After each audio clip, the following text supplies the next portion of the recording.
My stepmom kicked me out of the house because I didn't eat her chicken liver spaghetti. My famous chicken liver spaghetti, she said, still standing there. Your dad's favorite. My dad glanced at his own plate and didn't pick up his fork. She pulled out her chair and sat across from me, folding her hands under her chin. The grin stretched too wide, eyes locked on mine like she was waiting for me to flinch. I'd seen that look before, the same one she wore when I forgot to turn off the bathroom light or left a glass on the counter. Everything was a test now. Everything had been since the night I heard her on the phone 3 weeks ago, pacing the hallway outside my room. I never wanted kids in my house, she'd said, voice low but sharp. They're gross. Ungrateful. I'd frozen under the blanket, barely breathing, waiting for her footsteps to move away. My dad had been downstairs watching TV. He didn't hear, or maybe he did, and chose not to. Now she sat there, fork in hand, twirling noodles she wasn't eating, watching. I stabbed a piece of pasta and brought it to my mouth. The taste hit like rust soaked in old wine, slippery and wrong. I chewed twice and set the fork down. Not hungry? It's fine, I said, just full. Her smile didn't move. You haven't eaten since lunch. My dad finally spoke. Maybe they're not feeling well. They look fine to me. I pushed the plate forward just an inch. Her eyes followed it like I'd thrown something at her. The chair screeched. She stood so fast the table shook, both palms slamming down hard enough to rattle the silverware. You are the most disrespectful, selfish brat I have ever met. My dad's hand went up. Hey, come on. No, she pointed at me, voice climbing. I work all day. I come home and cook, and this is what I get? A spoiled kid who can't even pretend to be grateful? I said thank you. You pushed it away like I served you garbage. I just wasn't hungry. You're a liar. The word hung there, louder than the yelling. My dad stood up, hands out like he was trying to calm a wild animal. Let's all just take a breath. She turned on him. You're going to defend this?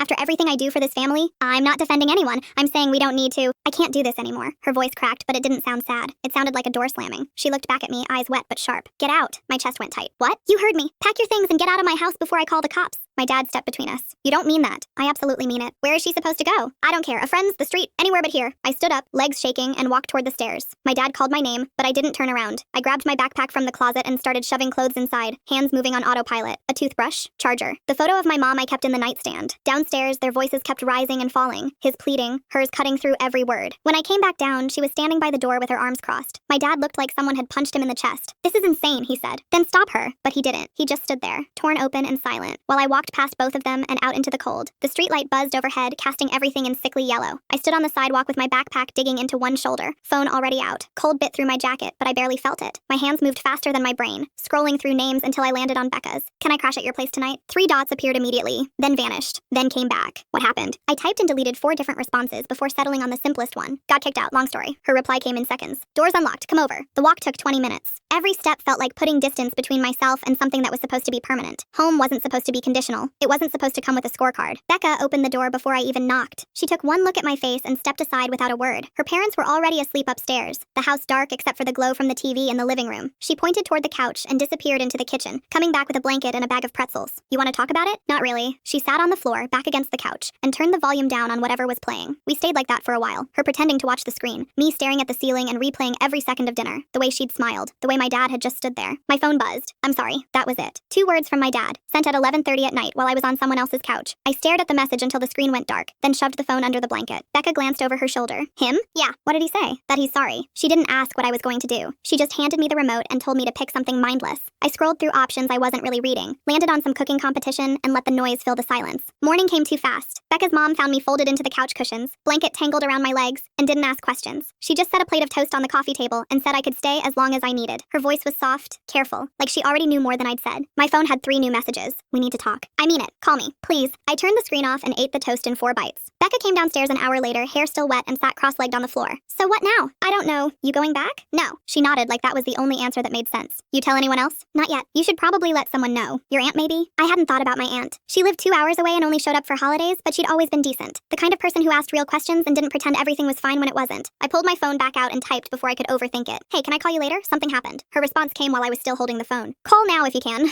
I stepped outside onto Becca's porch and hit the button. She picked up on the second ring. What's going on? I told her everything. The overheard phone call, the spaghetti, the screaming, the door slamming behind me. She didn't interrupt, didn't try to fill the gaps with reassurance. When I finished, the line stayed quiet for a few seconds. Where's your dad right now? I don't know, home I guess. And he just let you leave? He didn't stop me. She exhaled long and slow. I'm coming to get you. You don't have to. I'm already grabbing my keys. Send me the address. She hung up before I could argue. I texted Becca's address and sat on the porch steps, watching cars roll past and trying not to think about what came next. My phone buzzed again. Can we please talk? I'm trying to fix this. I typed and deleted 3 different responses before settling settling on the truth. I'm staying with Aunt Claire for a while. The reply came fast. What? When did you even call her? This morning. You can't just leave like this. You told her to throw me out. I didn't mean it like that. She was upset. We both were. I locked the screen and shoved the phone into my pocket. Becca came outside and sat next to me, shoulder pressed against mine. Your aunt's really coming? Good. We stayed there until a silver sedan pulled up an hour later. Aunt Claire got out and walked straight to the porch, arms already open. I stood and she pulled me in, one hand on the back of my head like I was 5 years old again. You're okay, she said. Not a question. A reminder. I nodded into her shoulder. She pulled back and looked at Becca. Thank you for keeping an eye on her. Becca shrugged. Anytime. I grabbed my backpack and followed Aunt Claire to the car. My phone buzzed twice more before we even pulled away from the curb, but I didn't look. I watched Becca's house shrink in the side mirror until it disappeared, then leaned my head against the window and let the hum of the engine drown out everything else.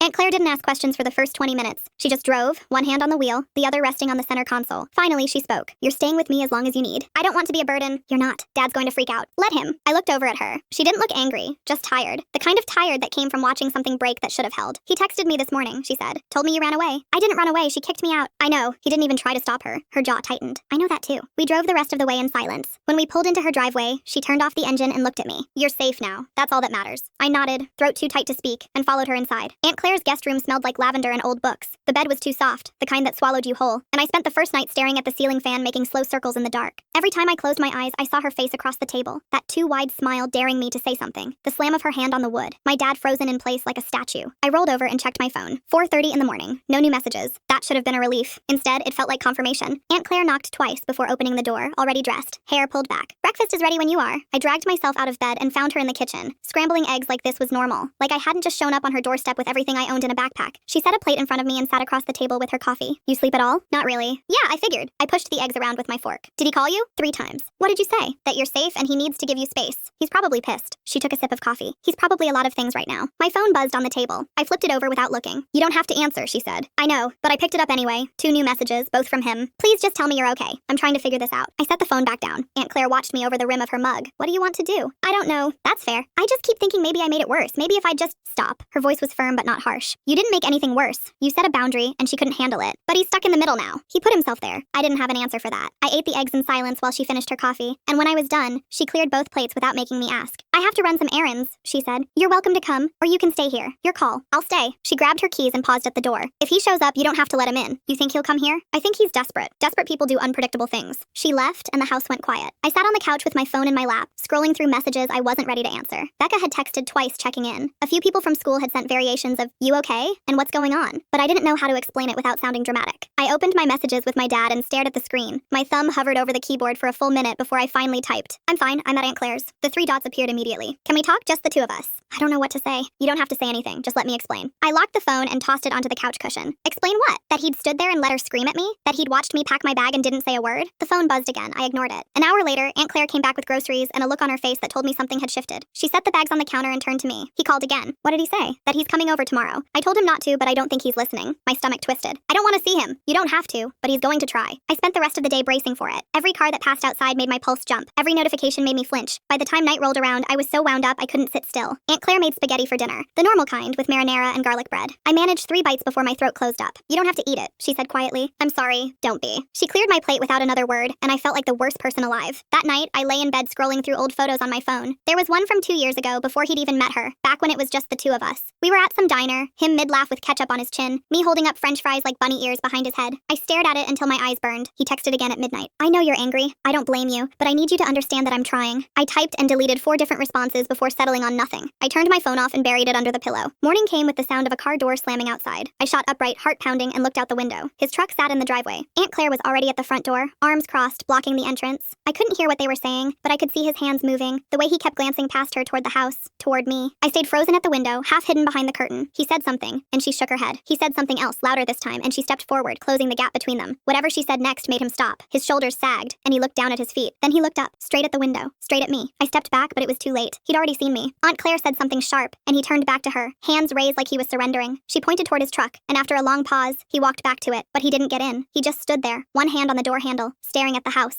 Aunt Claire came back inside and found me in the hallway. He's not leaving, I said. He will. What if he doesn't? Then I'll call someone who'll make him. I went back to the guest room and sat on the edge of the bed, listening to the silence outside. 10 minutes passed, then 20. Finally, the truck engine started and gravel crunched under tires as he pulled away. Aunt Claire knocked once and opened the door. He's gone. For now. For now, she agreed. I curled up on the bed, knees pulled to my chest and stared at the wall. My phone buzzed somewhere under the pillow, but I didn't reach for it. I already knew what it would say. The texts kept coming. Not every day, but enough to keep the wound open. She's calmed down a bit. Maybe we can talk soon. I need you to understand her side of this. She feels disrespected. That's all it is. I stopped reading them after the third one. Aunt Claire would glance at my phone when it lit up on the counter, but she never asked what they said. She didn't have to. Becca called on the fourth day. I almost didn't answer. Are you dead? Not yet. Good, because people are saying weird stuff at school. I sat up straighter. What kind of weird stuff? Just that you had some big fight with your stepmom and stormed out. Jenna's mom lives on your street, and apparently she told people you left in the middle of the night with all your stuff. My stomach dropped. That's not what happened. I know that, but you know how people are. What else are they saying? Becca hesitated. That you're ungrateful. That your stepmom tried really hard and you just couldn't handle having rules. She kicked me out. I know, but that's not the version going around. I hung up and stared at the ceiling. The version going around. Like there were multiple truths and hers just happened to land first. My phone buzzed again. Another text from him. People are asking questions. I don't know what to tell them. I typed back before I could stop myself. Tell them the truth. The three dots appeared, disappeared, appeared again. It's complicated. I threw the phone across the room. It hit the wall and clattered to the floor, screen down. Aunt Claire appeared in the doorway a second later. You okay? He's letting her lie about me. She came in and sat on the edge of the bed. What's she saying? That I'm the problem? That I left because I couldn't follow her rules? And he's not correcting it? He says it's complicated. Aunt Claire's jaw tightened. It's not complicated. She screamed at you and threw you out. That's the whole story. He doesn't see it that way. Then he's choosing not to. I picked up the phone. The screen was cracked in one corner, but it still worked. I scrolled through his messages, reading them all over again, looking for something that felt like him. The dad who used to take me to breakfast on Saturdays. The one who taught me how to change a tire in a parking lot at midnight when the spare went flat. The one who laughed so hard at bad jokes he'd cry. I couldn't find him anywhere. 2 days later, Aunt Claire came home from the grocery store with a tight look on her face. What happened? She set the bags down harder than necessary. Ran into one of your neighbors. Who? Doesn't matter. She made a point of telling me how worried everyone is about your dad, how hard this must be for him. Did she say anything about me? She said you've always been a difficult kid. The words landed like a slap. She doesn't even know me. No, but she knows her. I sat down at the kitchen table and put my head in my hands. This is insane. It's calculated. Aunt Claire started unpacking groceries with sharp, precise movements. She's controlling the narrative, making sure everyone sees her as the victim before you get a chance to say otherwise. I don't even want to say otherwise. I just want to be left alone. That's not how this works. If you stay quiet, her version becomes the truth. I looked up at her. So what am I supposed to do? I don't know yet, but we'll figure it out. That night my dad called. Not texted. Called. I stared at the screen until it went to voicemail. A minute later, a notification popped up. He'd left a message. I played it on speaker. His voice sounded thin, stretched. Hey, I know you're not answering and I get it. I just wanted to let you know that things are tense here. Really tense. She's upset, and I'm trying to keep the peace, but it's hard when you won't even talk to me. People are asking questions, and I don't know what to say. I need you to come home so we can work this out. Please, just think about it. The message ended. Aunt Claire stood in the doorway, arms crossed. You're not going back there. I know. I mean it. Whatever he's dealing with, that's his problem, not yours. He sounds miserable. He should be. I deleted the voicemail and turned my phone off. The next morning, Becca texted saying people were still talking. Someone's older sister had seen me at Aunt Claire's, and now the story was that I'd been sent away because I couldn't behave. Another version claimed I'd stolen money and run off. Each one worse than the last. I showed Aunt Claire the messages. This is what she does, she said. She makes herself the hero and you the villain, and your dad's too scared to correct it because then he'd have to admit he married someone cruel. So everyone just believes her? For now, but lies don't hold up forever. I wanted to believe that, I really did. That afternoon, my phone buzzed with a call from a number I didn't recognize. I almost ignored it, but something made me answer. Hello? Is this about the situation with your stepmom? A woman's voice, clipped and professional. My throat went dry. Who is this? I'm calling from the school counseling office. We've had some concerns raised about your home environment, and we'd like to schedule a meeting. Concerns from who? I'm not at liberty to say, but it's important that we talk. I hung up. Aunt Claire found me sitting on the floor with my back against the couch, phone still in my hand. The school called. Someone reported me. Reported you for what? I don't know. They said they had concerns about my home environment. Her face went pale. She called them. You think?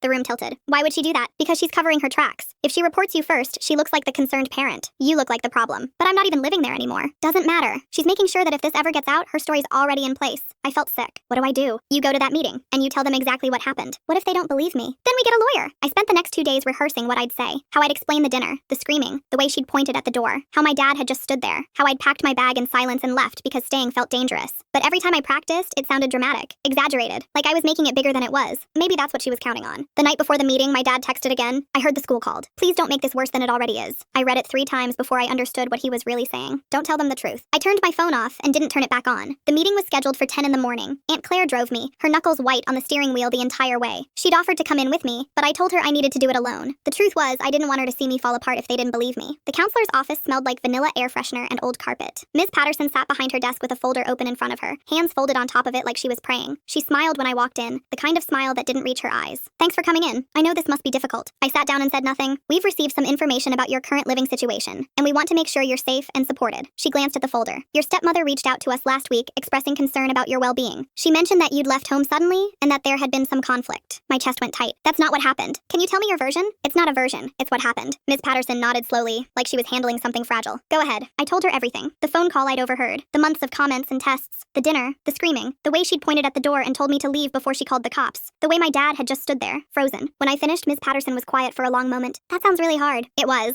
And you're staying with your aunt now? Yes. Is that a safe environment for you? Safer than where I was? She wrote something down. Your stepmother mentioned that you've been struggling with authority, and that she's tried very hard to create structure for you. She seemed genuinely worried. The words hit like a punch. She's lying. I'm not saying anyone's lying. I'm just trying to understand the full picture. There is no full picture. She kicked me out. That's the whole thing. Miss Patterson's expression didn't change. Sometimes when families go through transitions, there can be misunderstandings on both sides. This wasn't a misunderstanding. I hear you, but I also need to consider that your stepmother reached out proactively, which suggests she cares about your welfare. I stood up. We're done here. Please sit down. I'm not finished. Yes, you are. I walked out before she could say anything else. Aunt Claire was waiting in the hallway, and one look at my face told her everything she needed to know. They believed her? They think it's complicated. It's not. I know. We drove home in silence. When we pulled into the driveway, I saw my phone lighting up on the seat between us. I'd turned it back on that morning, a decision I immediately regretted. 3 missed calls from my dad, 2 voicemails. I didn't listen to them until later that night, alone in my room with the door closed. His voice sounded different in the first one. Strained, but something else too. Tired, maybe, or scared. The school called me today. They said you came in and made some serious accusations. I don't know what you told them, but this isn't helping anyone. She's devastated. She's been crying all day saying she tried so hard and you just threw it back in her face. I need you to fix this.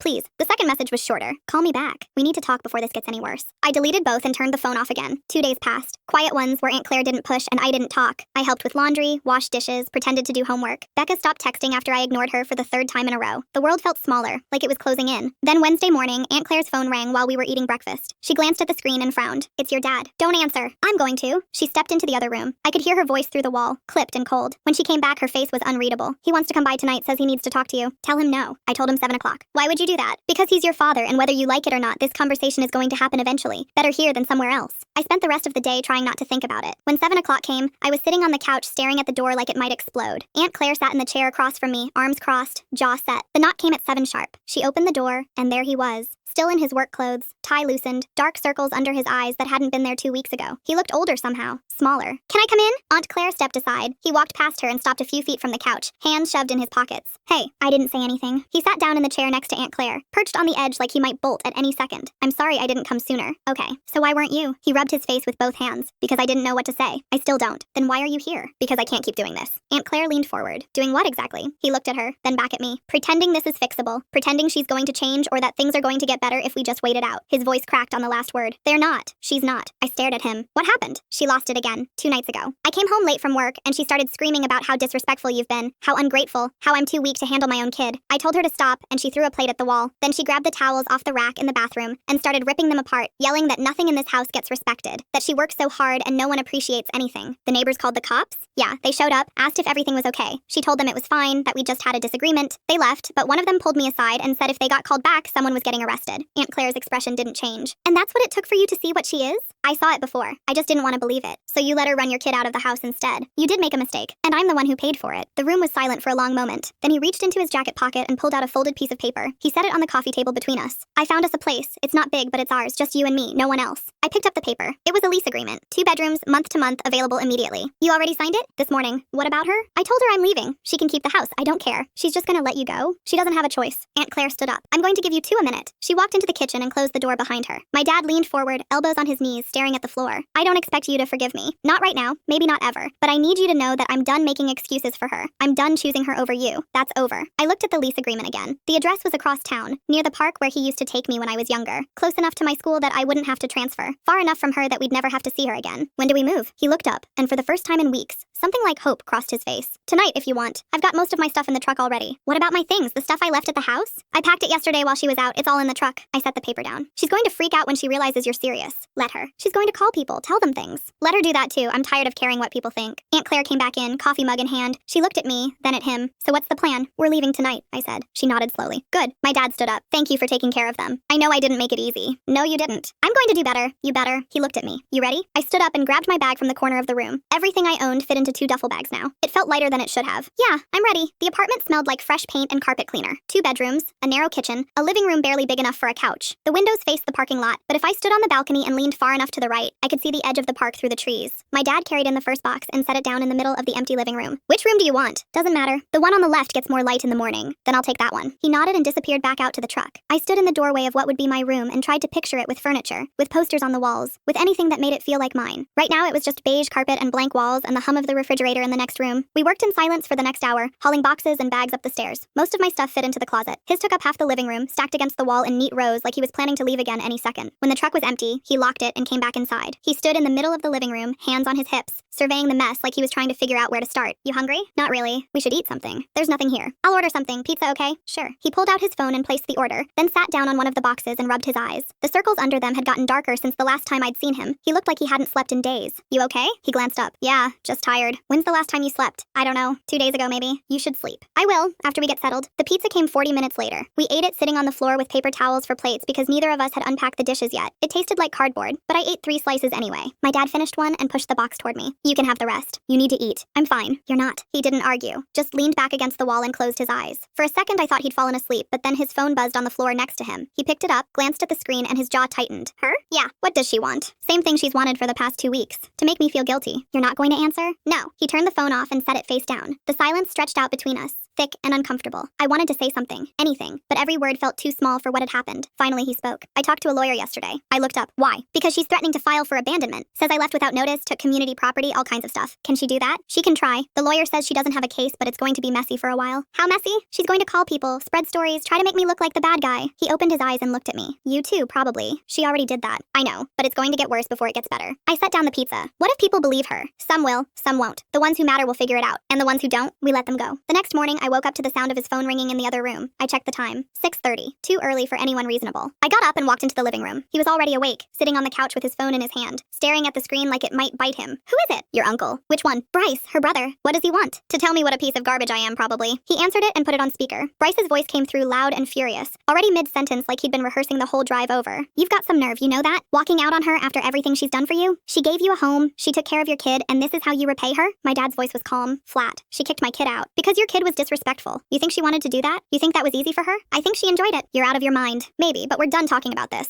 You owe her an apology. I don't owe her anything. She's my sister, and that's my kid. I'm choosing them. End of conversation. He hung up before Bryce could respond. His hand was shaking when he set the phone down. That was brutal. It's going to keep happening. You need to be ready for that. I am. No, you're not, but you will be. The calls kept coming. Her friends, her coworkers, people I'd never met who somehow had my dad's number and an opinion about what kind of person he was. Most of them didn't last more than 30 seconds before he hung up. A few he let talk just to see how far they'd go. One woman, someone from her book club, told him he was destroying a good woman's life and that he'd regret it when he ended up alone. He thanked her for her input and blocked her number. Another guy, someone from her gym, said my dad was weak for letting a teenager run his life. My dad told him to lose the number and hung up mid-sentence. By the end of the week, he'd blocked 17 people. I asked him once if it bothered him, all the things they were saying. He shrugged and said it was noise, that the only voice that mattered was mine, and I wasn't saying he'd made a mistake. Am I? He looked at me. Are you what? Saying you made a mistake. Good, because I didn't. On Saturday, we went to the furniture store. We needed a couch, a table, something that made the place feel less like a storage unit. My dad let me pick everything. I chose a dark blue couch that was probably too big for the living room and a small kitchen table with mismatched chairs that the sales guy said were on clearance. While we waited for them to load everything into the truck, my dad's phone rang again. This time, it was a number he didn't recognize. He almost didn't answer, but something made him pick up. Hello? A woman's voice. Older. Careful. Is this the father of the student who reported a hostile home environment? He tensed. Who's asking? My name is Dr. Winters. I'm the district supervisor for student services. I wanted to follow up on a case that was brought to my attention. The school already handled it. I'm aware, but there were some inconsistencies in the documentation, and I wanted to hear your side before we closed the file. He glanced at me. I nodded. What do you need to know? Can we meet in person? I'd like to speak with both of you if that's possible. When? Monday morning, 10 o'clock, my office. We'll be there. She gave him the address and hung up. He slipped the phone back into his pocket and exhaled slowly. What do you think that's about? I don't know, but it's not nothing. Monday morning came too fast. We drove to the district office in silence, both of us running through every possible scenario in our heads. When we walked in, Dr. Winters was waiting in the lobby. She was tall, gray-haired, with sharp eyes that didn't miss anything. She shook my dad's hand, then mine. Thank you for coming. We followed her into a small conference room. She closed the door and gestured for us to sit. A folder sat on the table in front of her, thick with papers. I've reviewed the case file from your meeting with Ms. Patterson, and I've also spoken with your stepmother. She looked at me. I want to hear your account again. Everything that happened, in your own words.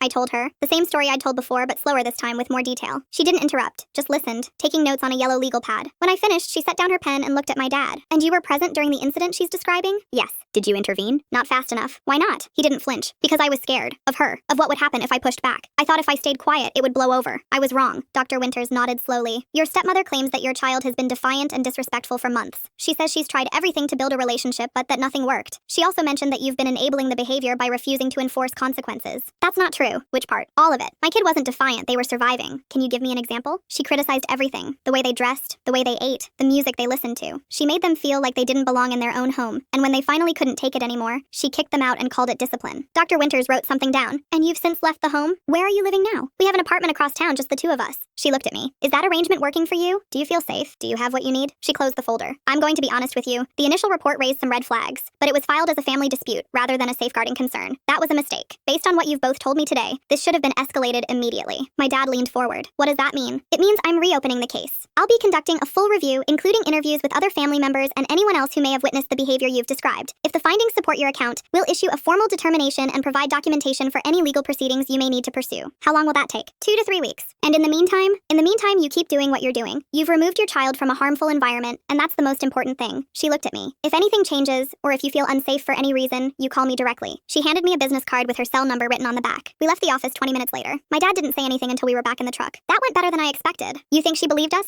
Yeah, I do. What if she talks to her and she convinces her we're lying? She won't. How do you know? Because people like her always overplay their hand. She'll say something that doesn't add up, or she'll get defensive, and Dr. Winters will see right through it. He was right. 3 days later, Dr. Winters called and said the review was moving faster than expected. She'd spoken to Aunt Claire, to Becca, and to 2 of my teachers. All of them corroborated my story. She'd also spoken to the stepmom, who'd spent 30 minutes ranting about disrespect and ingratitude, before finally admitting that she told me to leave. Dr. Winters said that was all she needed. The formal determination came a week later, a single-page letter stating that the home environment had been hostile, and that my removal was justified. It wasn't much, but it was enough. My dad framed it and hung it on the wall in the hallway, right next to the lease agreement. The call stopped after that. The messages stopped. The whole storm just ran out of fuel and collapsed into silence. We spent the next 2 weeks unpacking and settling in. The couch fit perfectly. The table didn't wobble. The apartment started to feel less like a temporary stop and more like a place we could actually stay. One night, we were sitting on the balcony watching the sunset. My dad had a beer. I had a soda. Neither of us said anything for a long time. I looked at him. His face was tired, but calmer than it had been in weeks. Maybe months. You're protecting me now. It shouldn't have taken this long. But it did, and we're here. He nodded slowly, staring out at the trees. Yeah, we are. The sky turned orange, then pink, then dark. We stayed out there until the air got cold and the mosquitoes started biting. When we finally went inside, he locked the door behind us and didn't look back. The apartment stayed quiet. Not the tense kind. The kind that came before an explosion. Just quiet. Normal quiet. The kind where you could hear the hum of the refrigerator and the neighbor's dog barking 2 floors down and it didn't mean anything. We fell into a routine without planning it. My dad made coffee in the mornings. I did the dishes at night. We split the grocery list down the middle and never argued about what to buy. No one cared if I used too much toothpaste or left a light on or played music too loud. One Saturday, he asked what I wanted for dinner. I said pizza, and he ordered it without questioning whether I deserved it or whether I'd been grateful enough that week. When it arrived, we ate it on the couch with the TV on. Some show neither of us was really watching. Halfway through his second slice, he looked at me. You doing okay? Yeah. Really? Really? He nodded and went back to eating. That was it. No interrogation, no lecture. Just checking in. Later that night, I went out onto the balcony and looked at the parking lot, the trees, the edge of the park barely visible in the distance. It wasn't much, but it was ours. Inside, my dad was washing the dishes. I could hear the water running, the clink of plates. He was humming something under his breath, off-key and too quiet to make out. I stayed out there a little longer, breathing in the cool air, letting the weight of the past few months slide off my shoulders one piece at a time. When I finally went back inside, he was sitting on the couch with his feet up, flipping through channels. He glanced over and patted the cushion next to him. I sat down. We didn't say anything. We didn't need to. Thanks for watching. Don't forget to subscribe, like, and drop your favorite part in the comments. See you in the next one.